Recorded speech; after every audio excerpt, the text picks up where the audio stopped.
너 집 식당 한다며? 학원 안 다녀? 불쌍해 미. 너 집 식당 한다며? 학원 안 다녀? 가난한 딸 무시하던 재벌 딸들 회의실에서 내가 사장님으로 등장하자. 안녕하세요. 어머나 실버 사연 라디오입니다. 저는 김서연입니다. 올해 52세예요. 서울 강남의 작은 아파트에서 혼자 살고 있고 현재 대기업 사장으로 일하고 있습니다. 오늘 들려드릴 이야기는 제가 18세부터 52세까지 34년간 겪은 일입니다. 2024년 가을 동창회에서 서연아, 그 가방 어디서 샀어? 설마 이랜드? 그렇게 저를 무시하던 재벌 딸들이 2025년 봄 회의실에서 제 앞에 고개를 숙여야 했습니다. 사장님, 설마 서연이? 떨리는 목소리로 제 이름을 부르는 그들을 보면서 저는 생각했습니다. 그래, 나야. 너희가 평생 무시하던 그 가난한 딸 맞아. 사연 시작하기 전 구독과 좋아요, 알림 설정 부탁드립니다. 여러분의 응원이 큰 원동력이 됩니다. 일부 2024년 가을 동창회에서 시작. 2024년 10월 동창회 초대장. 평범한 주말 아침이었습니다. 우편함에서 초대장 한 통을 발견했어요. 서울 명문여고 90학번 동창회.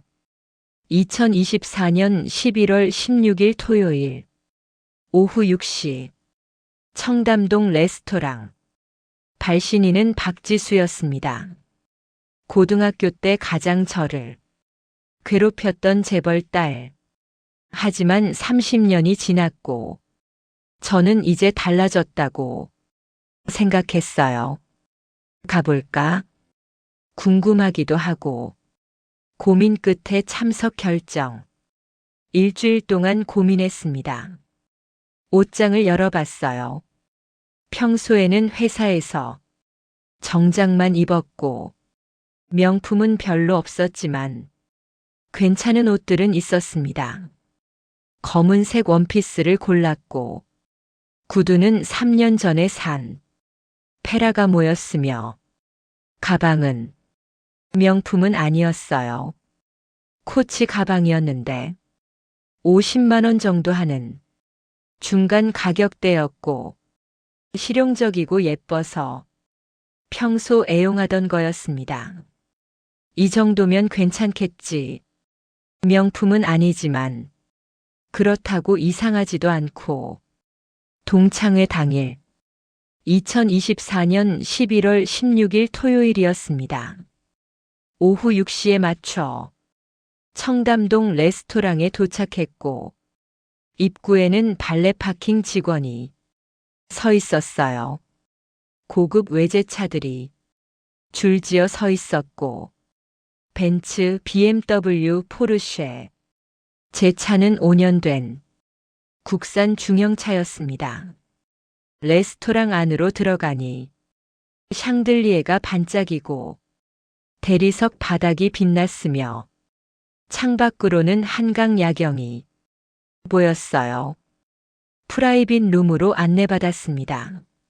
문을 여는 순간 익숙한 목소리들이 들렸어요. 어머, 이거 에르메스 신상이야. 나 이번에 샤넬 가방 또 샀어. 놀림의 시작. 방 안으로 들어서니 20명 정도의 동창들이 모여 있었고 모두 화려하게 치장하고 있었습니다. 명품 드레스, 명품 구두, 명품 가방, 명품 시계. 온몸이 로고로 뒤덮인 사람들이었어요. 어머, 서연이다. 박지수가 저를 발견하고 큰 소리로 외쳤습니다. 30년이 지났지만 여전히 오만한 표정이었고 손목에는 까르띠에 팔찌가 여러 개 걸려 있었으며 버킨백을 들고 있었어요. 서연아, 정말 오래간만이다. 어머, 내 가방 귀엽다. 귀엽다는 말에는 비아냥이 섞여 있었습니다. 최유진도 다가왔어요. 서연아, 그 가방 어디 거야? 코치? 아, 그렇구나. 나는 요즘 샤넬만 들어서 말끝을 흐리면서 자신의 샤넬 클래식 백을 만지작거렸습니다. 강민이도 거들었어요. 어머, 서연이 옷도 예쁘네. 어디서 샀어? 설마 이랜드? 지오다노? 세 사람 모두 고등학교 때 저를 가장 괴롭혔던 재벌 딸들이었고 여전히 변하지 않았습니다. 저는 억지로 웃으면서 대답했어요. 응, 그냥 평소 입던 거. 그렇구나. 우리는 다 명품 입고 왔는데 서연이는 실용적이네. 실용적이라는 말에는 가난하다는 뜻이 숨어 있었습니다. 자리 배치부터 차별. 식사를 하러 테이블에 앉는데 자리 배치가 묘했어요. 원형 테이블 중앙에는 박지수, 최유진, 강민희가 앉았고 저는 구석 자리에 앉게 됐습니다. 마치 고등학교 때처럼 서열이 정해진 것 같았어요. 자, 다들 앉아. 오늘 저녁은 내가 쏜다. 우리 아버지 회사가 요즘 잘 나가거든. 박지수가 의기양양하게 말했습니다. 웨이터가 메뉴판을 가져오자 박지수가 주문했어요. 와인은 샤토 마르고로 하고 스테이크는 AO 등급으로. 다들 주세요. 다른 동창들이 박수를 쳤고 박지수는 더욱 우쭐했습니다. 계속되는 무시. 식사가 시작됐습니다. 고급 요리들이 나왔고 와인도 몇 병 주문했는데 한 병에 100만 원이 넘는 비싼 것들이었어요. 최유진이 저를 보면서 물었습니다. 서연아, 너 결혼했어? 아니, 안 했어. 아직도? 왜? 남자 소개해 줄까? 우리 남편 회사 직원 중에 괜찮은 애들 있는데 말투에는 동정이 섞여 있었고 마치 결혼도 못한 불쌍한 애 취급하는 것 같았어요. 강민이도 거들었습니다. 서연아, 너 지금 뭐 해? 직장 다녀. 응, 다녀. 어디? 대기업? 중소기업? 저는 잠시 망설였습니다. 대기업 사장이라고 말할 수도 있었지만 굳이 말하고 싶지 않았어요. 그냥 회사 다녀. 회사? 어느 회사? 말 좀 해봐. 중견기업이야. 중견기업? 아, 그렇구나. 우리 남편은 대기업 임원인데. 최유진이 우월감에 찬 표정으로 말했습니다. 과거 회상 마이너스 플래시백. 그 순간 고등학교 시절 기억이 떠올랐습니다. 1990년 18세. 저는 가난한 집안 출신이었어요. 아버지는 작은 식당을 하셨고 어머니는 가게 일을 도우셨으며 우리 집은 늘 빠듯했습니다.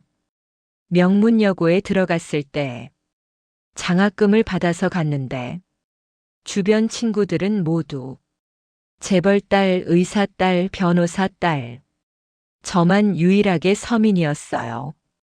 첫날부터 차별이 시작됐습니다. 야, 김서연. 너 집이 식당이래? 무슨 식당? 박지수가 물었고 저는 대답했어요. 동네 분식집이요. 분식집? 어머, 냄새 나겠다. 떡볶이, 튀김 그런 거? 아이들이 웃었습니다.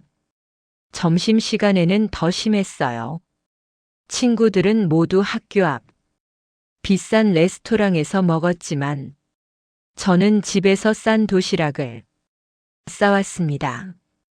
서연아, 너 또 도시락? 우리랑 같이 가지 그래? 아, 돈 없구나.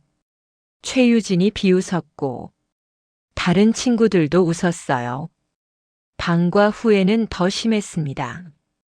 친구들은 학원 여러 개를 다녔지만 저는 학원비가 없어서 도서관에서 혼자 공부했어요. 서연아, 너 학원 안 다녀? 아, 돈 없어서 못 다니는구나. 불쌍해. 강민이가 동정하는 척 말했지만 눈빛은 차가웠습니다. 현재로 돌아옴. 서연아, 서연아. 박지수가 제 이름을 부르는 소리에 정신을 차렸습니다. 왜 멍하니 있어? 우리 얘기 듣고 있어? 아, 미안. 잠깐 딴 생각. 우리가 지금 중요한 얘기 하고 있었는데 너도 관심 가져야지. 박지수가 짜증 섞인 목소리로 말했습니다. 자랑대회. 식사가 끝나고 2차로 호텔 라운지로 이동했습니다. 거기서 본격적인 자랑대회가 시작됐어요. 나 이번에 청담동에 아파트 하나 더 샀어.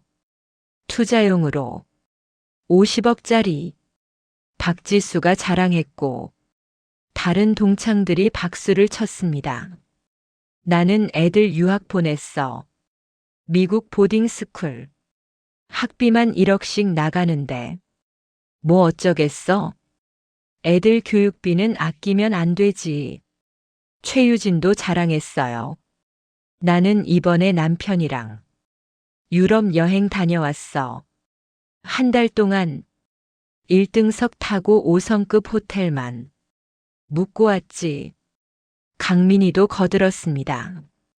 저는 조용히 앉아서 와인만 마셨어요. 그때 박지수가 저를 봤습니다. 서연아, 너는 요즘 뭐 해? 여행이라도 다녀왔어? 아니, 일 때문에. 바빠서. 일? 무슨 일? 그 중견기업에서? 응. 서연아, 솔직히 말해봐. 연봉 얼마야? 갑자기 돈 얘기를 꺼내서 당황했습니다. 그게 중요해? 아니, 그냥 궁금해서. 우리끼리인데 뭐. 나는 남편이 대기업 임원이라 연봉 3억 정도 되는데. 최유진이 끼어들었어요. 3억? 나는 남편 사업해서 연수입 10억은 넘어. 강민이도 말했습니다. 우리 집은 부모님이 건물 여러 개 갖고 계셔서 월세 수입만 억대야. 모두가 자랑을 늘어놓았고 저는 그냥 듣고만 있었어요. 서연아, 너는 말 안 해? 혹시 많이 안 받아? 박지수가 빙긋 웃으면서 물었습니다. 평범해. 평범? 얼마나? 그냥 먹고 살 정도. 아, 그렇구나. 힘들겠다. 동정 어린 목소리였지만 눈빛은 우월감으로 가득했어요. 귀가. 밤 11시쯤 동창회가 끝났습니다. 레스토랑 앞에 나오니 발레 파킹 직원들이 차들을 가져왔어요. 박지수는 벤츠 S클래스, 최유진은 BMW 7 시리즈, 강민이는 포르쉐 카이엔. 제 차례가 되자 5년 된 국산차가 왔고 박지수가 봤습니다. 어머, 서연이 차 귀엽다. 소나타? 실용적이네. 또 귀엽다, 실용적이라는 말로 무시했습니다. 차에 타서 집으로 가는 내내 씁쓸했어요. 30년이 지났는데 하나도 안 변했네. 하지만 동시에 이상한 느낌도 들었습니다. 뭔가 과하게 자랑하는 것 같은데 마치 불안해 보이는데 2부 진실 발견. 다음 날 아침, 일요일 아침이었습니다. 평소처럼 회사 일을 하려고 노트북을 켰는데 뉴스 알림이 떴어요. 건설 부도 위기, 채권단 회의 긴급 소집. 건설. 어디서 들어본 이름 같았는데 갑자기 기억이 났습니다. 어젯밤 동창회에서 최유진이 말했어요. 우리 남편 회사가 요즘 대박이야. 최유진 남편이 건설 대표였습니다. 설마 더 찾아봤어요. 유통 횡령 사건 대표 구속. 유통은 강민희 아버지 회사였습니다. 이것도 계속 검색했습니다. 제약 분식 회계 의혹 검찰 수사. 제약은 박지수 아버지 회사였어요. 전부 망하고 있잖아. 회사 출근. 월요일 아침 출근했습니다. 저는 그룹 구조조정본부 사장이었어요. 부실 기업을 인수하거나 구조 조정하는 일을 했고 업계에서는 꽤 알려진 사람이었습니다. 하지만 제 이름을 아는 사람은 많지 않았어요. 언론에 거의 안 나왔고 사진도 공개하지 않았으며 조용히 일만 했거든요. 비서가 보고했습니다. 사장님, 이번 주 인수 검토. 대상 기업 리스트입니다. 서류를 받아봤는데 첫 페이지에 적힌 이름. 건설 대표 이재현. 최유진 남편 회사였습니다. 두 번째 페이지. 유통전 대표 강철수, 현재 구속 상태. 대리인 강민희. 강민희 아버지 회사. 세 번째 페이지. 제약 대표 박종민. 박지수 아버지 회사. 세 회사 모두 제가 인수 검토 중인 기업들이었습니다. 이게 무슨 운명의 장난? 실사보고서. 일주일 동안 세 회사 실사보고서를 검토했습니다. 건설 최유진 남편 회사. 부채 2천억 원. 현금 흐름 마비. 직원 월급 3개월 체불. 부도 임박. 보고서에는 이재현 대표가 회사 돈으로 개인 사치를 했다는 내용도 있었어요. 고급 외제차 5대 구입, 강남 펜트하우스 구입, 해외 원정 도박. 그래서 최유진이 그렇게 명품을 많이 샀구나. 남편 돈으로. 유통 강민희 아버지 회사. 대표 횡령 500억 원. 현재 구속 상태. 회사 자산 대부분 압류. 강민희가 임시 대표 역할. 보고서에는 강철수가 회사 돈을 빼돌려서 딸 명품 사주고 해외 부동산 구입했다는 내용이 있었어요. 강민희가 들고 다니던 버킨백들. 전부 횡령한 돈. 제약 박지수 아버지 회사. 분식 회계로 매출 부풀림. 실제 부채 5천억 원. 검찰 수사 중. 상장 폐지 위기. 박종민이 회사를 담보로 개인 대출을 받아서 부동산 투기를 했고 실패해서 빚만 남았다는 내용이 있었습니다. 박지수가 자랑하던 청담동 아파트. 전부 빚으로 산 거였어. 채권단 회의 소집. 목요일 오후였습니다. 비서가 들어왔어요. 사장님, 세 회사 모두 채권단 회의 요청했습니다. 다음 주 월요일 오전 10시 우리 본사 대회의실에서 진행하겠습니다. 새 회사 따로. 아니요, 같이 하고 싶다고 합니다. 모두 같은 상황이라서. 알겠습니다. 준비해 주세요. 다음 주 월요일. 그들을 다시 만나는구나. 주말 준비. 주말 동안 회의 자료를 준비했습니다. 새 회사의 재무 상태, 인수 조건, 구조 조정 방안. 모든 것을 꼼꼼히 검토했고 공정하게 판단했어요. 개인적인 감정은 배제하고 오직 비즈니스 관점에서만 봤습니다. 일요일 밤 옷장을 열어봤어요. 내일 회의에 뭘 입을까 고민했는데 결국 평소처럼 검은색 정장을 골랐습니다.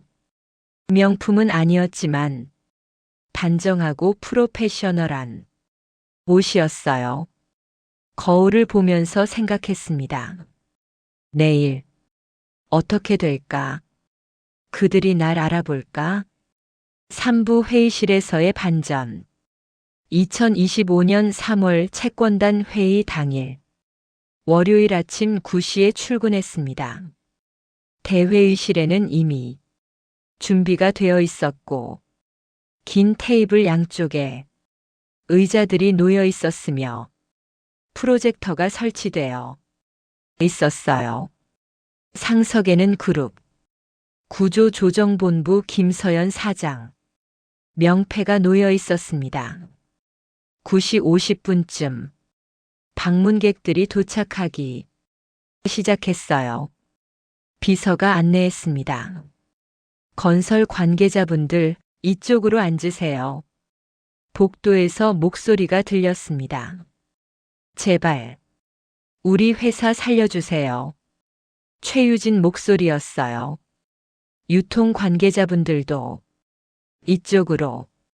아버지, 제발 이번만 도와주세요. 강민의 목소리. 제약 관계자분들, 제발 우리 집안 망하면 안 돼요. 박지수 목소리였습니다. 저는 아직 회의실에 들어가지 않고 옆 준비실에서 대기하고 있었어요. 그들의 대화. 회의실 문틈으로 그들의 대화가 들렸습니다. 유진아, 너도 왔구나. 박지수 목소리. 응. 우리 회사 완전 망했어. 남편은 도망갔고 나 혼자. 최유진이 울먹였습니다. 나도. 아버지 구속되고 회사 빚만 남았어. 내 명품들 다 팔았어. 강민이도 눈물 섞인 목소리였어요. 우리 아버지도 검찰 조사받고 청담동 아파트 압류당했어. 이제 전세로 이사 가야 해. 박지수가 말했습니다. 세 사람 모두 4개월 전 동창회 때와는 완전히 달라져 있었어요. 명품 대신 평범한 옷, 화려한 화장 대신 수척한 얼굴, 자신감 대신 절망. 그나저나 오늘 사장이 누군지 모르겠어. 김서연이래. 최유진이 말했습니다. 김서연? 흔한 이름인데 우리 동창 중에도 있었잖아. 박지수가 말했다가 멈췄습니다. 설마 그 서연이? 아니겠지. 우리 서연이는 중견기업 다닌다고 했잖아. 맞아. 설마. 세 사람이 웃었지만 불안한 웃음이었어요. 입장. 10시 정각이었습니다. 비서가 노크를 했어요. 사장님, 시간 됐습니다. 들어가겠습니다. 회의실 문이 열렸습니다. 저는 서류 파일을 들고 단호한 걸음으로 걸어 들어갔어요. 상석을 향해 걸어가는데 테이블 양쪽에 앉은 사람들이 저를 봤습니다. 최유진이 먼저 알아봤어요. 눈이 커지면서 입이 벌어졌고 서류를 떨어뜨렸습니다. 저게. 강민희도 저를 봤습니다. 얼굴이 새하얗게 질리면서 의자를 잡고 일어서려 했지만 다리에 힘이 풀려 다시 주저앉았어요. 박지수는 안경을 벗어서 닦고 다시 썼습니다. 믿을 수 없다는 표정이었어요. 저는 상석에 앉으면서 차분하게 말했습니다. 안녕하십니까? 그룹 구조조정본부 김서연 사장입니다. 오늘 회의 시작하겠습니다. 얼어붙은 순간 안녕하십니까? 그룹 구조조정본부 김서연 사장입니다. 제 소개가 끝나자 회의실이 얼어붙었습니다. 최유진이 떨리는 손으로 물잔을 집으려 했지만 물을 쏟고 말았어요. 강민희는 고개를 들지 못하고 테이블만 쳐다보고 있었고 손이 부들부들 떨리고 있었습니다. 박지수는 입을 열었다 닫았다를 반복하면서 무언가 말하려 했지만 목소리가 나오지 않았어요. 저는 노트북을 열면서 말했습니다. 오늘 새 회사의 재무 상태를 검토하고 인수 조건을 논의하겠습니다. 시간이 제한되어 있으니 효율적으로 진행하겠습니다. 냉정하고 비즈니스적인 톤이었어요. 첫 번째 회사 마이너스 건설. 먼저 건설부터 시작하겠습니다. 프로젝터에 자료가 나타났습니다. 현재 부채 2천억 원, 현금 흐름 마비, 직원 월급 3개월 체불. 부도 확정 상태입니다. 최유진이 자리에서 일어났어요. 서연아. 최유진 이사님, 회의 중이니 앉아 계세요. 차갑게 말했습니다. 서연아, 우리 친구잖아. 지금은 업무 시간입니다. 개인적인 관계는 배제하고 비즈니스 관점에서만 말씀해 주세요. 최유진이 다시 앉았습니다. 자료를 계속 넘겼어요. 더욱 심각한 것은 이재현 대표가 회사 자금으로 개인 사치를 했다는 점입니다. 화면에 증거 자료들이 나타났습니다. 고급 외제차 5대, 총 구매액 15억 원. 강남 펜트하우스 구입 50억 원. 해외 원정 도박 추정 손실액 30억 원. 최유진의 얼굴이 점점 창백해졌어요. 이재현 대표는 현재 행방불명 상태이고 최유진 이사가 임시 대표를 맡고 계신데 잠시 멈추고 최유진을 봤습니다. 이사님 남편분 연락되십니까? 아니요. 언제부터 연락이 안 되셨습니까? 한 달 전부터요. 그럼 회사 책임은 누가 집니까? 최유진이 고개를 숙였습니다. 제가 알겠습니다. 우리 측 인수 조건은 다음과 같습니다. 새 슬라이드가 나왔어요. 부채 탕감 50%, 나머지는 10년 분할 상환. 직원 구조 조정 30%. 이재현 대표 민영사상 책임 추궁. 최유진 이사 사임 및 향후 5년간 업계 종사 금지.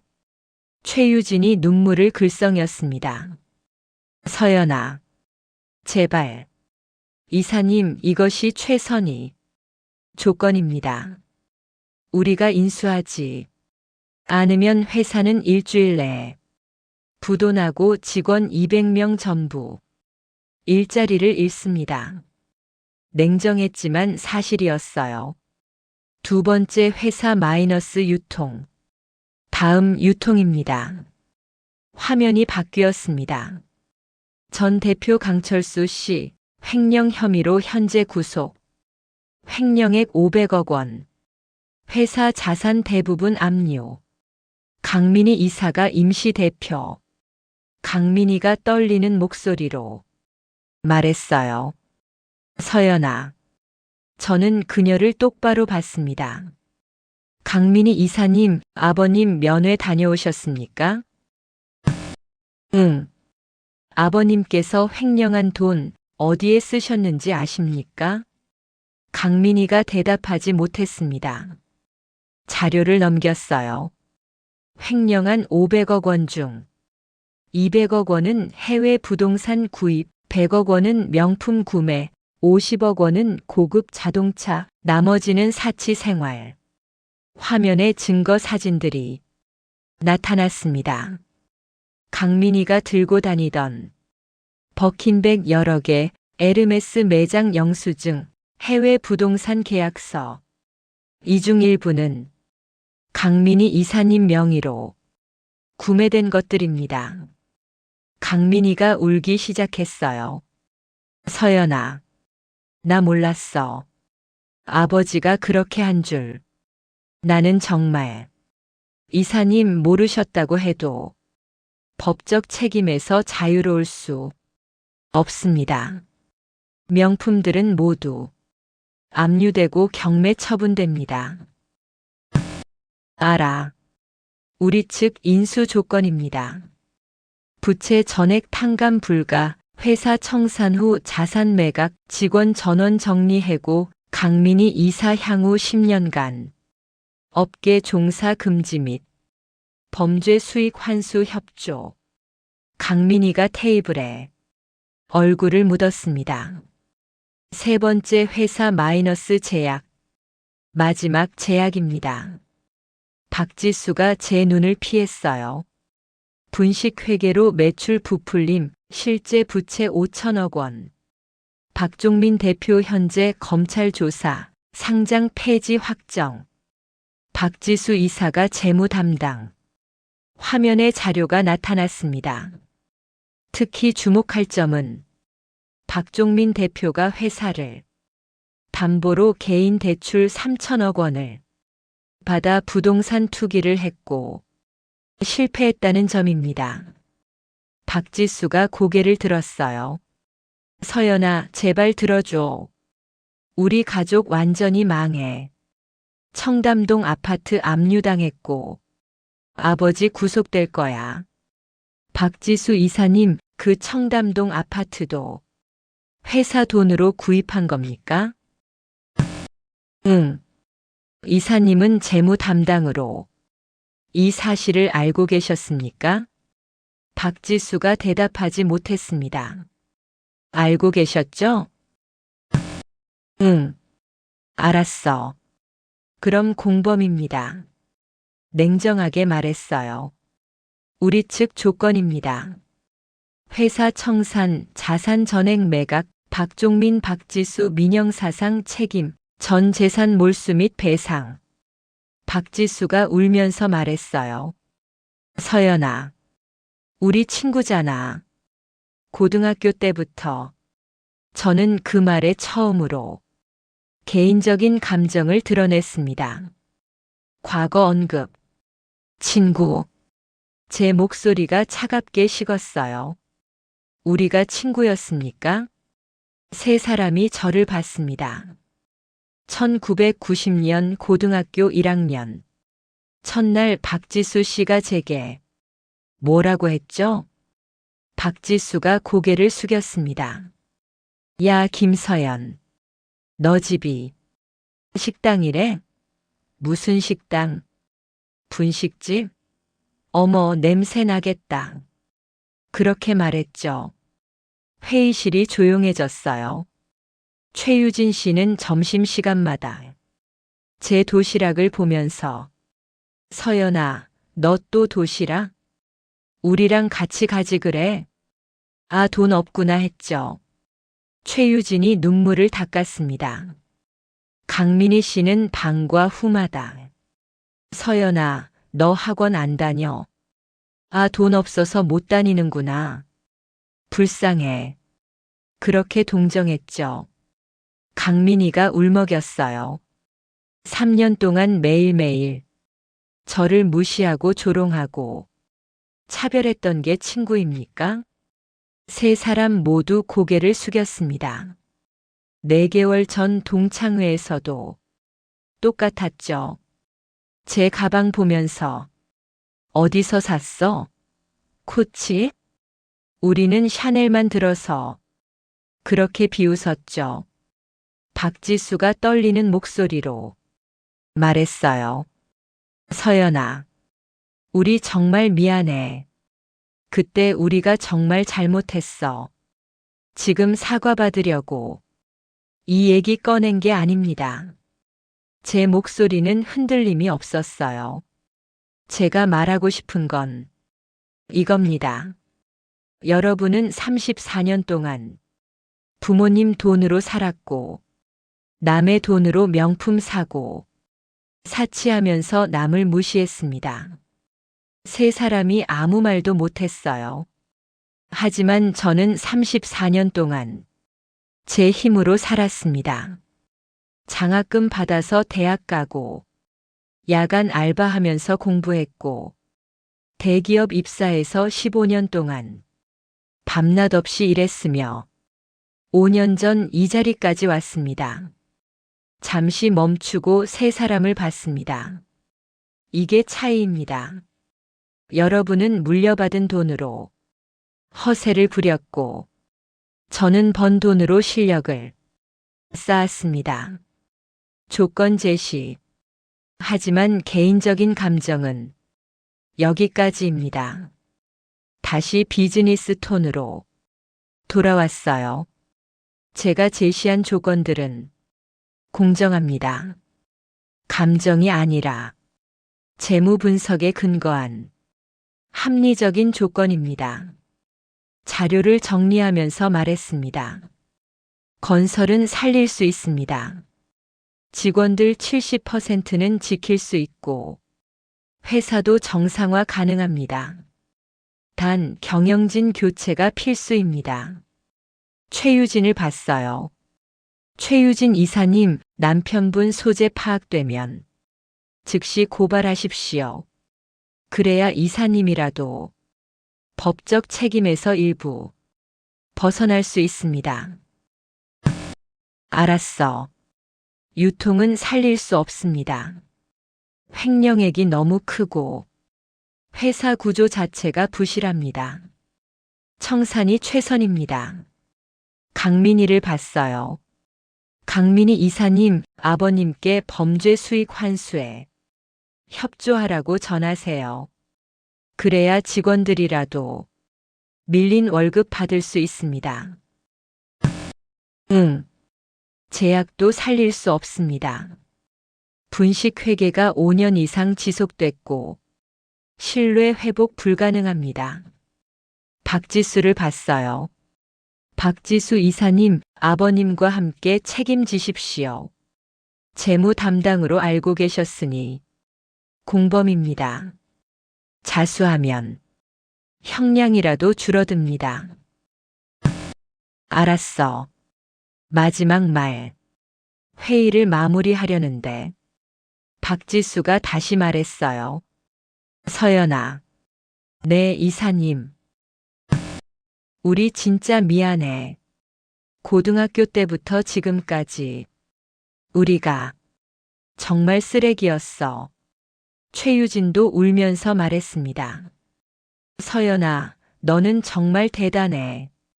우리는 부모 돈으로 허세 부리기만 했는데 너는 혼자 힘으로 여기까지. 강민희도 고개를 들었어요. 서연아, 내가 부럽다. 진짜로. 우리는 빌린 인생 살았는데 너는 내 인생 살았잖아. 저는 세 사람을 보면서 차분하게 말했습니다. 여러분, 지금이라도 늦지 않았습니다. 뭐? 지금부터라도 제 힘으로 사세요. 부모 돈, 남편 돈이 아니라 여러분 스스로 번 돈으로 사세요. 세 사람이 저를 봤어요. 쉽지 않을 겁니다. 저도 20대에 편의점 알바하면서 하루 4시간 자고 울기도 했고 포기하고 싶을 때도 많았어요. 제 목소리가 조금 부드러워졌습니다. 하지만 제 힘으로 번 돈으로 산 첫 코치 가방을 샀을 때의 그 뿌듯함 여러분도 느껴보세요.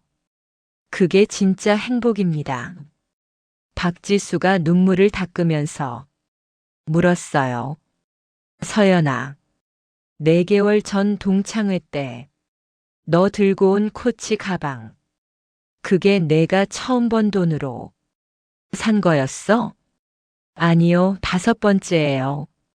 첫 번째 것은 너무 아껴서 아직도 집에 보관하고 있어요. 세 사람이 씁쓸하게 웃었습니다.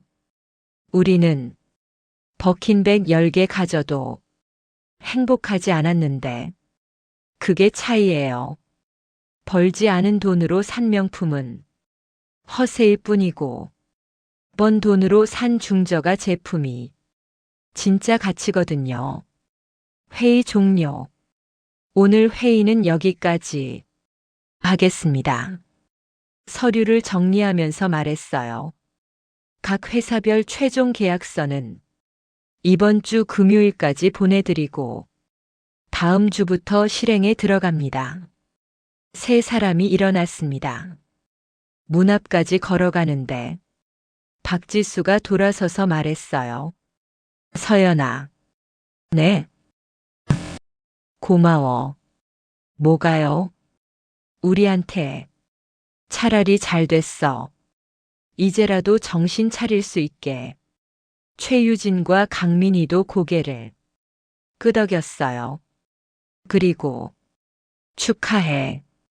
사장까지. 진짜 대단해. 감사합니다. 세 사람이 회의실을 나갔습니다. 저는 창밖을 바라봤어요. 한강이 보이는 멋진 뷰였고 봄 햇살이 따스하게 비치고 있었습니다. 34년. 정말 긴 시간이었어. 2026년 봄. 1년이 지났습니다.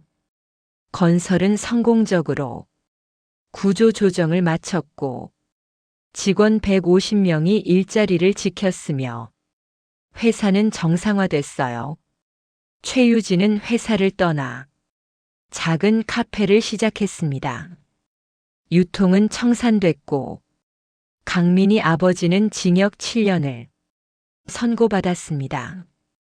강민희는 백화점 판매직으로 일하면서 아버지 변호사비를 모으고 있었어요. 제약도 청산됐고 박지수 아버지는 징역 10년, 박지수는 징역 3년을 선고받았습니다. 출소 후 만남. 2026년 4월이었습니다. 집 앞 편의점에서 장을 보는데 누군가 제 이름을 불렀어요. 서연아. 돌아보니 박지수였습니다. 1년 만에 보는 얼굴이었는데 많이 수척해졌지만 눈빛은 살아있었어요. 지수야. 보고 싶었어. 나도. 언제 나왔어? 일주일 전에. 집행유예로. 일찍 나왔어. 지금 뭐 해? 편의점 알바. 여기서. 2블록 떨어진대. 박지수가 편의점 유니폼을 입고 있었어요. 힘들지? 응. 힘들어. 근데 재밌어. 재밌어? 응.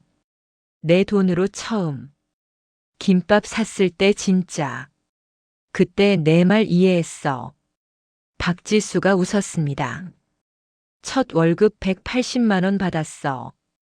세금 떼고 160만 원. 그 돈으로 원룸 월세 내고 생활비 쓰니까 30만 원 남더라. 그래. 그 30만 원으로 코치 매장 갔어. 핸드폰 케이스 샀어. 9만 원짜리. 그거 살 때 눈물 났어. 왜? 행복해서. 진짜로. 예전에 버킨백 10개 가져도 안 느꼈던 그 행복을 저도 눈물이 날 것 같았어요. 유진이랑 민희도 연락해? 응. 유진이는 카페 잘 돼. 하루 매출 50만 원 정도 나온대. 민희는 백화점에서 VIP 고객 담당하면서 월급 300만 원 받아. 다들 잘하고 있네. 응. 우리 가끔 만나. 편의점 김밥 먹으면서 수다 떨어. 편의점 김밥? 응. 예전에 우리 한 끼에 50만 원씩 썼잖아. 이제 한 끼에 5천 원. 근데 더 맛있어. 박지수가 환하게 웃었습니다. 작은 모임. 서연아, 우리 이번 주 토요일에 작은 모임 해. 올래? 어디서? 민희네 집. 원룸인데. 우리 셋이서 요리해서 먹어. 너도 와. 나야 좋지. 토요일 저녁 강민희 원룸에 갔습니다. 8평짜리 작은 원룸이었지만 깨끗하고 아늑했어요. 최유진이 요리를 하고 있었고 박지수가 샐러드를 만들고 있었으며 강민희가 테이블을 세팅하고 있었습니다. 서연아, 왔어? 응. 뭐 도와줄까? 앉아 있어. 거의 다 됐어. 4명이 작은 테이블에 둘러 앉았습니다.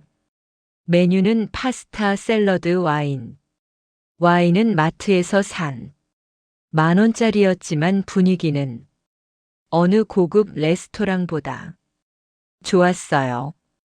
건배. 4사람이 잔을 부딪혔습니다.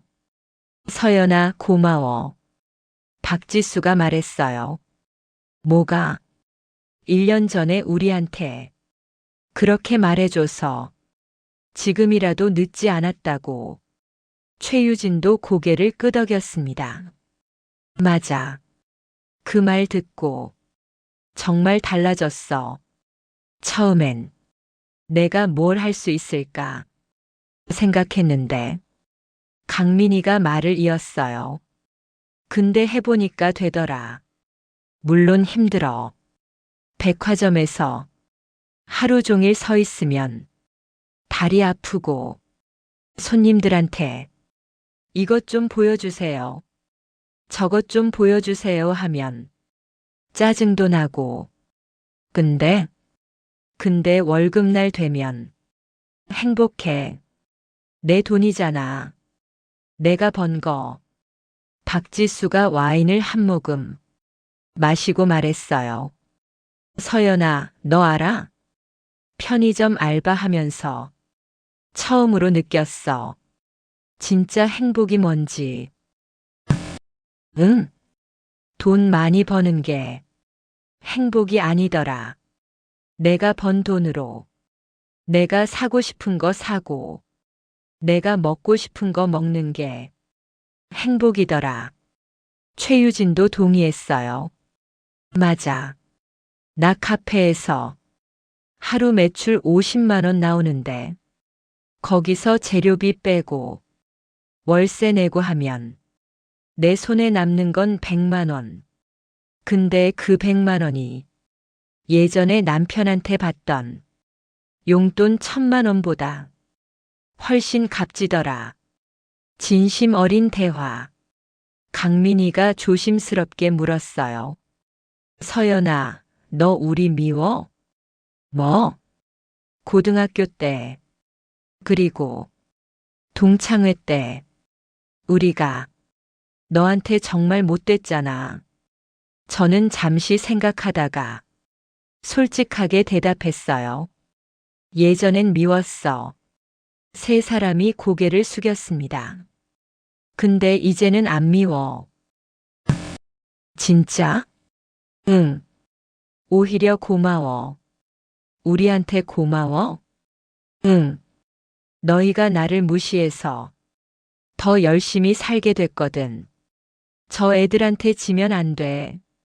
그 생각으로 밤새 공부하고 야간 알바하면서도 버텼어. 박지수가 눈물을 글썽였어요. 서연아. 그리고 지금 너희 보니까 미워할 이유가 없더라. 너희도 변했잖아. 진짜로. 최유진이 눈물을 닦았습니다. 고마워, 서연아. 우리 진짜 친구 맞지? 응, 이제는 진짜 친구야. 네 사람이 웃었습니다. 예전의 재벌 딸들은 사라지고 이제는 제 힘으로 살아가는 진짜 친구들이 생긴 것 같았어요. 2년 후 2028년 봄이었습니다. 박지수는 편의점 알바에서 시작해서 이제는 편의점 점장이 됐고 연봉 3천만 원을 받고 있었어요. 최유진의 카페는 입소문이 나서 하루 매출 200만 원까지 올랐고 직원 2명을 고용했으며 2호점 준비 중이었습니다. 강민희는 백화점 명품관 팀장으로 승진했고 연봉 5천만 원을 받고 있었어요. 그리고 저는 여전히 그룹 사장으로 일하면서 부실 기업들을 살리고 있었습니다. 어느 토요일 오후 4명이 다시 만났습니다. 이번에는 최유진 카페에서 서연아, 이거 내가 만든 거야. 맛있지? 최유진이 자랑스럽게 케이크를 내왔어요. 진짜 맛있다. 나도 이제 제빵 기능사 땄어. 다음 달부터 빵도 팔 거야. 박지수가 말했어요. 나는 이번에 편의점 2호점 맡기로 했어. 월급 4천으로 올랐어. 강민희도 기쁜 소식을 전했습니다. 나 다음 달에 해외 바이어 미팅 가. 밀라노. 와, 대박. 세 사람 모두 제 힘으로 성장하고 있었어요. 그나저나 서연아, 너 남자친구 없어? 박지수가 물었습니다. 아니, 없어. 일 때문에. 바빠서. 소개해 줄까? 우리 편의점 본부장님. 괜찮던데? 아니야, 괜찮아. 4명이 웃으면서 이런저런 얘기를 나눴어요. 예전처럼 명품 자랑도 없고 허세도 없고 그냥 소소한 일상 이야기들. 이게 진짜 우정이구나 싶었습니다. 마지막 장면. 2028년 가을이었습니다. 제가 근무하는 회사 앞에서 박지수, 최유진, 강민희가 깜짝 방문했어요. 서연아. 너희 왜? 내 생일이잖아. 52세 생일을 기억하고 찾아온 친구들이었어요. 생일 선물이야. 세 사람이 함께 준비한 선물이었습니다. 포장을 뜯어보니 코치 가방이었어요. 제가 20년 전 처음 산 그 모델이었습니다. 너 그거 아직도 아낀다며? 새 거 사줄게. 눈물이 났습니다. 고마워. 우리가 고마워야지. 서연아, 너 없었으면 우리 아직도 허세 떨면서 불행하게 살았을 거야. 4명이 포옹했어요. 34년 전 저를 무시하던 그 아이들은 사라지고 이제는 제 힘으로 살아가는 진짜 친구들이 생겼습니다. 돈도 명품도 중요하지 않았어요. 진짜 중요한 건 제 힘으로 번 돈으로 사는 삶이었고 진심으로 응원해주는 친구들이었습니다. 자, 건배. 건배. 회사 앞 카페에서 10,000원짜리 케이크를 먹으면서 4명이 웃었어요. 이게 진짜 행복이었습니다.